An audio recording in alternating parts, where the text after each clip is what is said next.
എഴുന്നേൽക്കൂ പക്ഷി എന്ന വാക്കിനുള്ള തെലുഗു വിവർത്തനമാണ് ലേപാക്ഷി എന്നത്. ബാംഗ്ലൂരിൽ നിന്നും 135 കിലോമീറ്റർ അകലെ ആന്ധ്രാപ്രദേശിലെ അനന്തപൂർ ജില്ലയിൽ സ്ഥിതി ചെയ്യുന്ന ഒരു ചെറിയ ഗ്രാമമാണ് ലേപാക്ഷി. വാസ്തവത്തിൽ ഇത് കർണാടക ആന്ധ്രാപ്രദേശ് അതിർത്തിയോട് വളരെ അടുത്താണ്. NH7 ബാംഗ്ലൂർ ഹൈദരാബാദ് ഹൈവേയിലൂടെ എളുപ്പത്തിൽ ഇവിടെ എത്തിച്ചേരാം. ബസ്സിൽ അല്ലെങ്കിൽ ട്രെയിനിൽ എത്തുന്നവർക്ക് ഹിന്ദുപൂരിൽ എത്തുകയും അവിടെ നിന്നും 14 കിലോമീറ്റർ അകലെയുള്ള ലേപാക്ഷിയിലേക്ക് എത്തുകയും ചെയ്യാം. ലേപാക്ഷി ജടായു പാർക്കിൽ 4 വീലർ പാർക്കിംഗ് ഫീസ് 80 രൂപയും മുതിർന്നവർക്കുള്ള പ്രവേശന ഫീസ് 10 രൂപയുമാണ്. വാരാന്ത്യങ്ങളിൽ പാർക്കിലും ക്ഷേത്രത്തിലും നല്ല തിരക്കായിരിക്കും. രാവണൻ പഞ്ചവടിയിൽ നിന്ന് ലങ്കയിലേക്ക് സീതയെ തട്ടിക്കൊണ്ടു പോകുമ്പോൾ ജടായു അത് ശ്രദ്ധിക്കുകയും രാവണനെ ആക്രമിക്കുകയും ചെയ്തു. യുദ്ധത്തിനിടെ ജടായു താഴെ വീണു. പിന്നീട് ശ്രീരാമൻ ഹനുമാനൊപ്പം മരണാസന്നനായ ജടായുവിനെ കണ്ടുമുട്ടിയപ്പോൾ എഴുന്നേൽക്കുക പക്ഷി എന്നർത്ഥമുള്ള ലേപാക്ഷി എന്ന വാക്കുകൾ ഉച്ചരിച്ച് മോക്ഷം നേടാൻ ജടായുവിനെ സഹായിച്ചു. അതിനാലാണ് ഈ ഇടത്തിന് ലേപാക്ഷി എന്ന നാമമുണ്ടായതെന്ന് ഐതിഹ്യം. ലോകത്തിലെ ഏറ്റവും വലിയ പക്ഷിശില്പം കേരളത്തിലെ ചടയമംഗലത്തുള്ള ജടായു ശില്പമാണ്. സ്ത്രീ സുരക്ഷയുടെയും ബഹുമാനത്തിന്റെയും പ്രതീകമാണത്. പടികൾ കയറുന്നതിനിടെ ഈ കലാകാരനെ കണ്ടുമുട്ടുകയുണ്ടായി.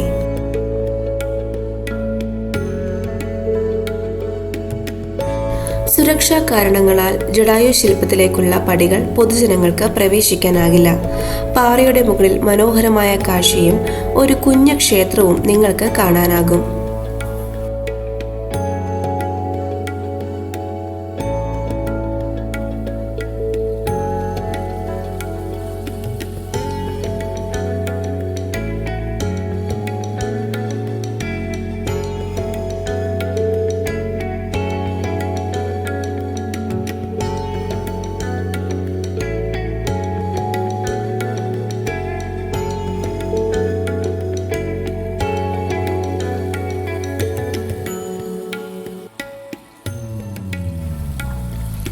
പാറയുടെ മുകളിൽ ഒരു പാദം കൊത്തിവെച്ചിട്ടുണ്ട്. എന്നാൽ അതിനെക്കുറിച്ചുള്ള വിവരണം ഒന്നും നൽകിയിട്ടില്ല. പാറയിൽ തന്നെ നിർമ്മിച്ച ഒരു മനോഹരമായ കുഞ്ഞു ക്ഷേത്രം പുറമേ നിന്നും നോക്കിയാൽ നല്ല ഭംഗിയാണ്.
ജടായു പാർക്കിന് സമീപമാണ് വീരഭദ്ര ക്ഷേത്രം.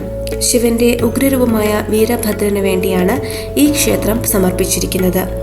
കർണാടക സ്വദേശിയായ പെനിക്കൊണ്ടയിൽ അച്യുതദേവരായ രാജാവിന്റെ ഭരണകാലത്ത് വിജയനഗര സാമ്രാജ്യത്തിന്റെ കീഴിലുള്ള ഗവർണർമാരും സഹോദരരുമായിരുന്ന വിരുപ്പണ്ണ നായകിയും വീരണ്ണയും AD 1530 ഈ ക്ഷേത്രം നിർമ്മിച്ചത്.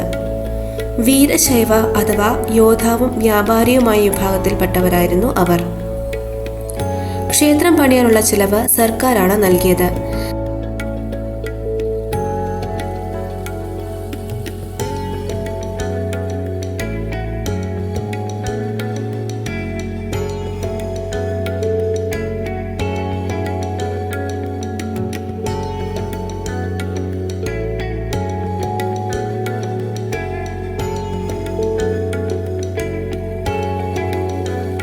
സ്കന്ദപുരാണം അനുസരിച്ച് ശിവന്റെ ഒരു പ്രധാന തീർത്ഥാടന കേന്ദ്രമായ ദിവ്യക്ഷേത്രങ്ങളിൽ ഒന്നാണ് ഈ ക്ഷേത്രം.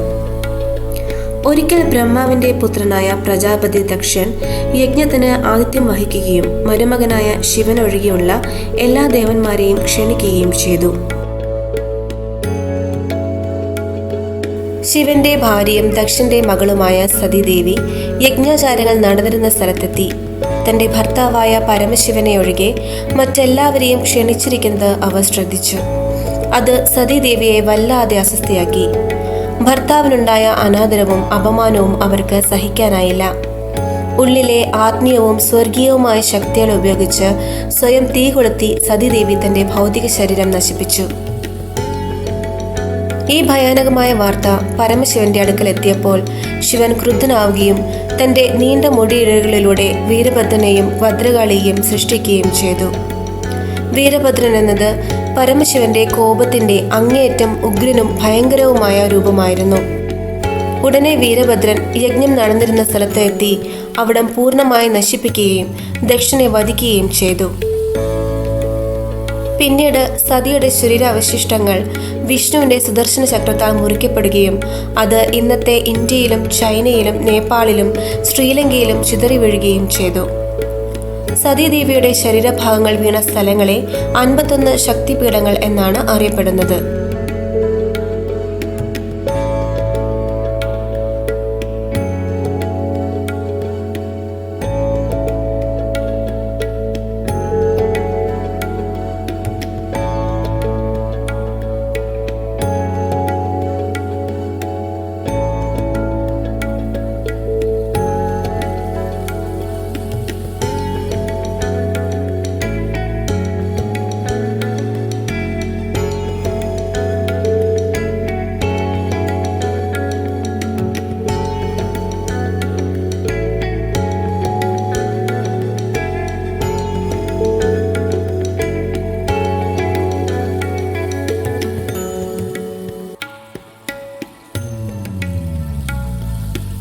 ഒറ്റ പാറയിൽ തീർത്ത മനോഹരമായ ഗണപതിയുടെ പ്രതിമ ഇവിടെയുണ്ട്.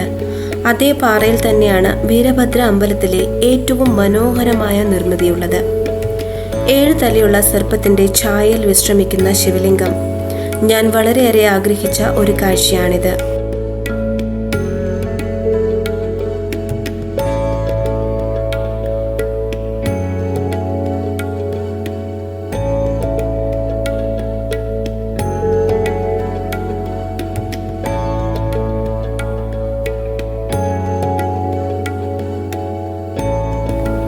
എത്ര തവണ ഞാൻ ഈ മനോഹരമായ ദൃശ്യം പകർത്തിയെന്ന് എനിക്കറിയില്ല.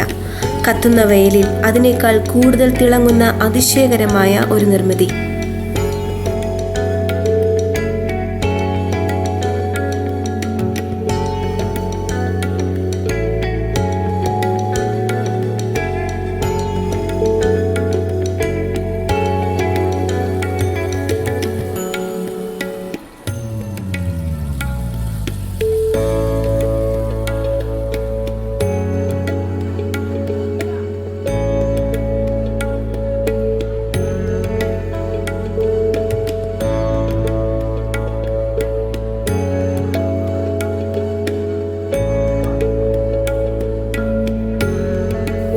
വിജയനഗര വാസ്തുവിദ്യാ ശൈലിയാണ് ക്ഷേത്രം പണി കഴിപ്പിച്ചിരിക്കുന്നത്.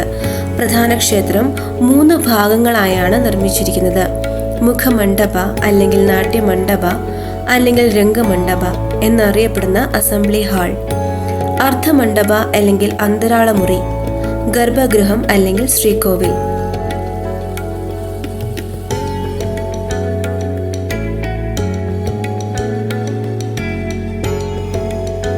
ശ്രീകോവിലിൽ പ്രതിഷ്ഠിച്ചിരിക്കുന്ന വീരഭദ്രന്റെ പ്രതിഷ്ഠയിൽ ആയുധങ്ങളും തലയോട്ടികളും കൊണ്ട് അലങ്കരിച്ചിരിക്കുന്നു. ശ്രീകോവിലിൽ ഒരു ഗുഹാമണ്ഡപമുണ്ട്. അഗസ്ത്യർ ഇവിടെ ലിംഗപ്രതിഷ്ഠ നടത്തിയപ്പോൾ ജീവിച്ചിരുന്നതായി പറയപ്പെടുന്നു.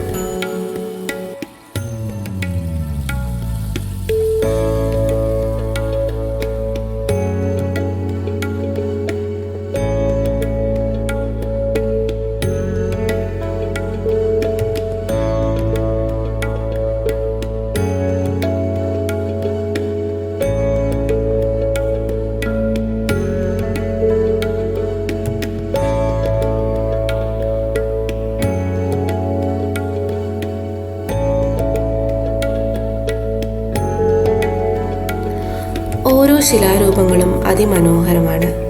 ഒരു ഫോട്ടോഗ്രാഫറിനെ സംബന്ധിച്ചിടത്തോളം സ്വർഗമാണ് ഈ ഇടം.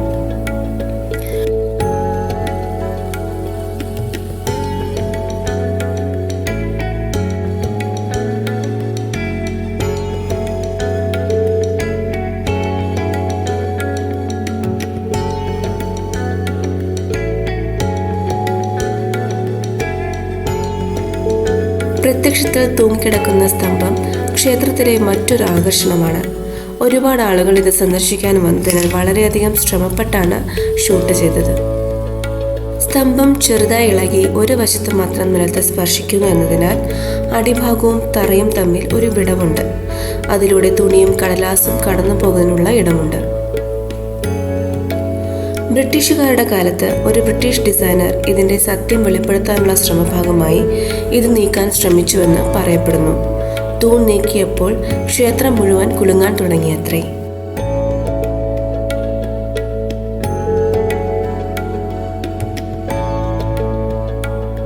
ഇവിടെ പാറയിൽ നിലത്തായി പഴയ കന്നഡ ലിപിയിൽ എഴുതിയ ലിഖിതവും പണ്ടൊരു പക്ഷേ പൂജ ചെയ്തിരുന്നത് പോലുള്ള ആകൃതികളും കാണാം.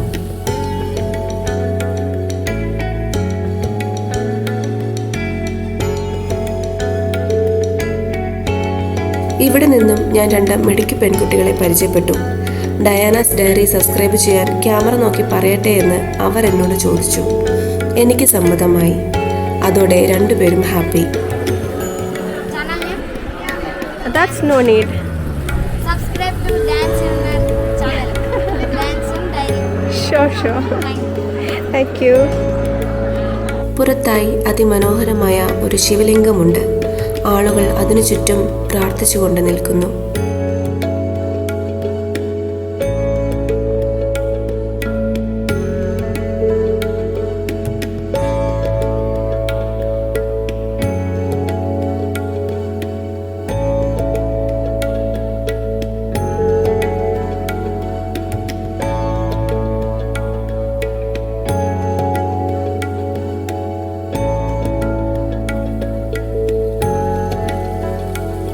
പാറയിൽ കുത്തിയെടുത്ത ഹനുമാന്റെ പ്രതിമയുള്ള മനോഹരമായ മണ്ഡപവും ഇവിടെയുണ്ട്. അതിനോട് ചേർന്നാണ് സീതാദേവിയുടേത് എന്ന് പറയപ്പെടുന്ന പാദമുദ്രയുള്ളത്. എല്ലാവരും രാവിലെയോ വൈകുന്നേരമോ വരുന്നതാണ് നല്ലതെന്ന് ഞാൻ കരുതുന്നു. ചെരുപ്പില്ലാതെ മാത്രമേ നമുക്ക് ക്ഷേത്രത്തിൽ പ്രവേശിക്കാൻ കഴിയൂ എന്നതിനാൽ ഉച്ച സമയത്ത് പാറകൾക്ക് കടുത്ത ചൂട് അനുഭവപ്പെടും. മുതിർന്നവർക്കും കുട്ടികൾക്കും ഈ സമയം ഇതിലൂടെ നടക്കാൻ പ്രയാസമാണ്. എന്നാൽ നമ്മുടെ പൂർവികരെ ഞാൻ അഭിമാനപൂർവ്വം ഓർമ്മിക്കുകയാണ്. അവർ നിർമ്മിച്ച ഈ ക്ഷേത്രത്തിൻ്റെ ഉൾഭാഗത്തെല്ലാം നല്ല തണുപ്പാണ്.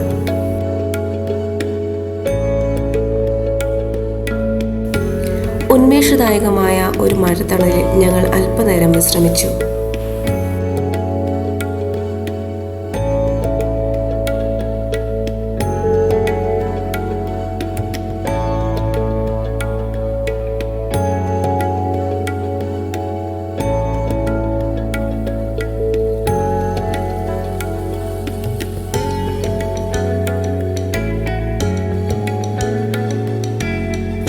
അവിടെ നിന്നും ഞങ്ങൾ നന്ദിയുടെ വലിയ ശിലാപ്രതിമ കാണാൻ പുറത്തേക്കിറങ്ങി.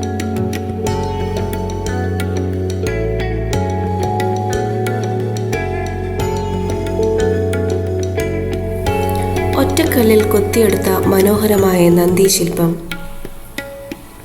20 അടി ഉയരവും 30 അടി നീളവുമുള്ള ഈ പ്രതിമയിൽ മാലകളും മുത്തുകളും കൊണ്ട് അലങ്കരിച്ചിരിക്കുന്നു.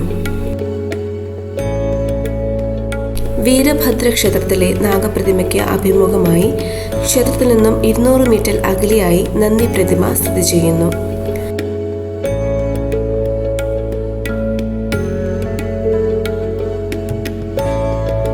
ലേപാക്ഷി സന്ദർശിക്കുന്നവർ തീർച്ചയായും കണ്ടിരിക്കേണ്ട ഇടമാണ് നന്ദി ശില്പത്തിൻ്റെത്. നന്ദി എന്ന സംസ്കൃത പദത്തിൻ്റെ അർത്ഥം സന്തോഷം, ആനന്ദം, സംതൃപ്തി എന്നിവയാണ്. വിയറ്റ്നാമിലെ ചാം ഹിന്ദുക്കൾ വിശ്വസിക്കുന്നത് അവർ മരിക്കുമ്പോൾ നന്ദി വിയറ്റ്നാമിൽ നിന്ന് അവരുടെ ആത്മാവിനെ ഇന്ത്യയുടെ പുണ്യഭൂമിയിലേക്ക് കൊണ്ടുപോകുന്നു എന്നതാണ്.